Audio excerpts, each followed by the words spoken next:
So this book right here is the Celeste Piano Collections sheet music book. These are the same arrangements you'll hear on the album of the same name.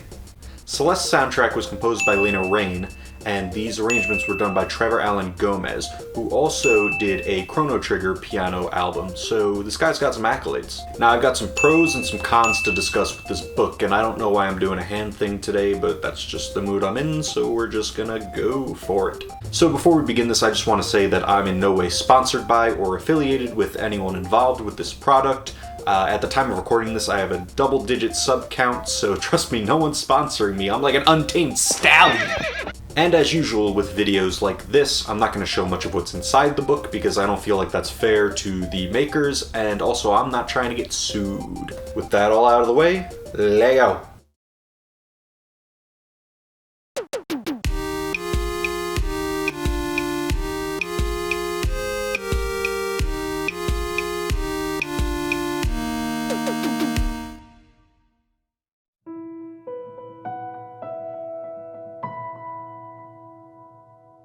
For those who have yet to play this indie gem, Celeste tells the story of Madeline. It might be Madeline, but oh well, I already recorded everything saying Madeline, who wants to scale Celeste Mountain. She struggles with her anxiety and her darker side, and meets up with a few other people throughout her journey. There's a lot of emotional depth here, as Madeline discovers more about herself, the people around her, and working with anxiety. It's a really good story to experience as societal views on anxiety change. So that's the Cliff Notes version of the story. Now let's get to the book.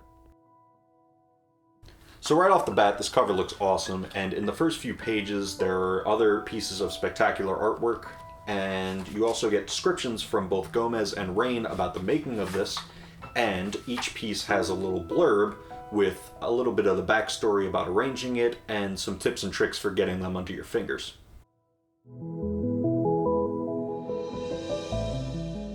If you've played Celeste, you already know how amazing the soundtrack is. It features a bunch of piano, which represents the protagonist Madeline, and various synths, which are chiptune-y but go beyond the limitations of old game chips.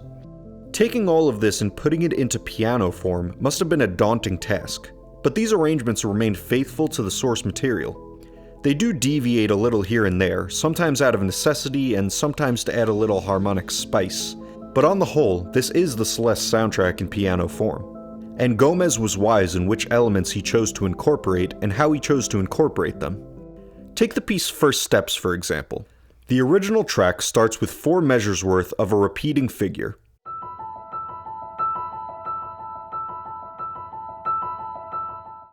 Then some percussion gets added in, and that goes for another 4 measures.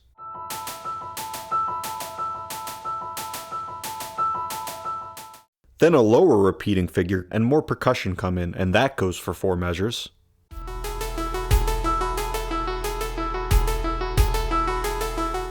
Then we listen again to the whole thing for 4 more measures.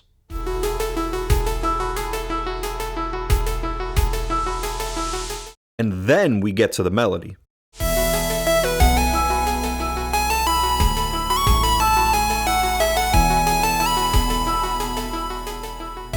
And it sounds awesome. It's a great build-up. But when you're just playing this on a piano, you can't do all of that. So the piano arrangement reduces this opening by just doing 4 measures of the high repeating figure, then 4 more with the low repeating figure added in, and then we get to the melody.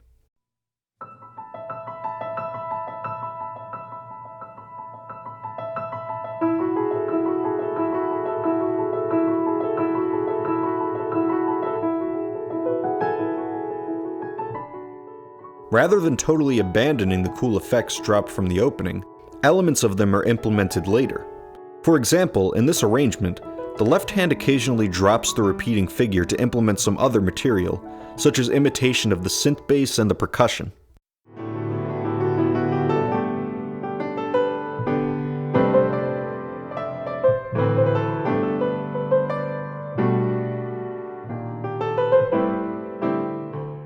I love the way he does this. The Celeste soundtrack is very trancey at times, so he gives us that trancey material first, and then once we're used to it, it gets dropped so we can get some of the other substance of the piece in.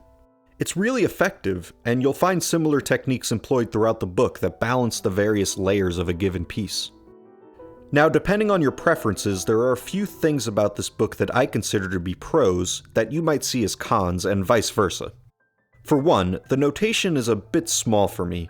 A lot of white space is left in between the piano staves, and I would personally prefer larger notation and less white space. Again, this is a preferential thing, and I could see the argument for this layout. A lot of the notes in these arrangements go well above the staff, so you need some separation or it might get too cluttered. For me, I would have balanced it a little bit differently. Definitely not a deal breaker, just something to be aware of. There are also 2 pieces in this book which call for 2 players, so you can't play every piece in this book by yourself. There's a reason for this, and it requires me to get into some spoilers. Since this is a semi-recent game and not like Final Fantasy VII, which if you haven't played that by now, someone probably spoiled it for you before me, I've provided the time to skip to if you'd like to avoid that part. Spoilers coming in 3, 2, 1. So at the end of the game, Madeline and her darker side, often referred to as Battling, get it? Get it? Yeah. Come together to scale the mountain, with Madeline having learned to accept her anxiety and its manifestation Battling, and work with it instead of pushing it aside. So the piano arrangement of the music of this last level, Reach for the Summit, requires 2 players on 1 piano. The symbolism here is genius, and the arrangement works so well with 2 people.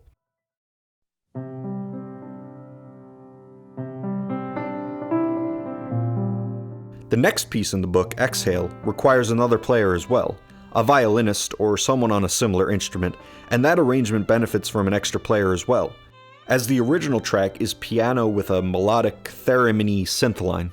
Spoiler section ends now. Welcome back, non-spoiler people. So, people might be bummed that you can't play every piece by yourself, but I think the reasoning behind that fact and the fantastic arrangements that result are well worth it. This book captures the spirit of Celeste so well.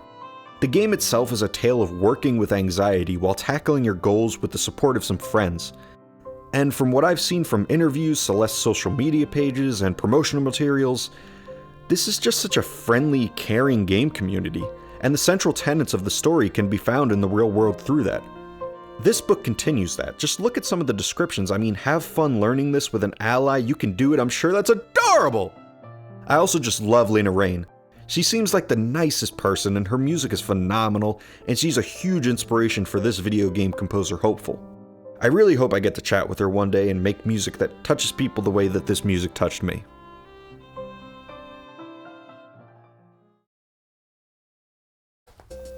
So I'd highly recommend this book. I'm a physical kind of guy. I don't currently have a tablet that I could use to read sheet music on, and when I try to put the laptop on the stand, it just never ends well. But there is a PDF version available if that's more your style, and it's actually a few bucks cheaper. The link to buy this baby is in the description below, and you can also cop the Piano Collection's soundtrack as well. Check it out, and I will catch you, yes you, next time. Take care. Hey, so quick little cell phone update. I didn't feel like setting up the camera for this, but after I recorded all of the footage and everything and did the video, it was announced that they're releasing sheet music. Actually, it's out now, I believe, for Joy of Remembrance, which is a track from Chapter 9 of Celeste, which was released as DLC and I believe will be included on the physical copy of Celeste when it comes out. So I don't have my paws on that yet, but I just wanted to let y'all know. There's a fly in here, it's kind of annoying me, but that's okay. I just wanted to let y'all know and add it onto the end of this video.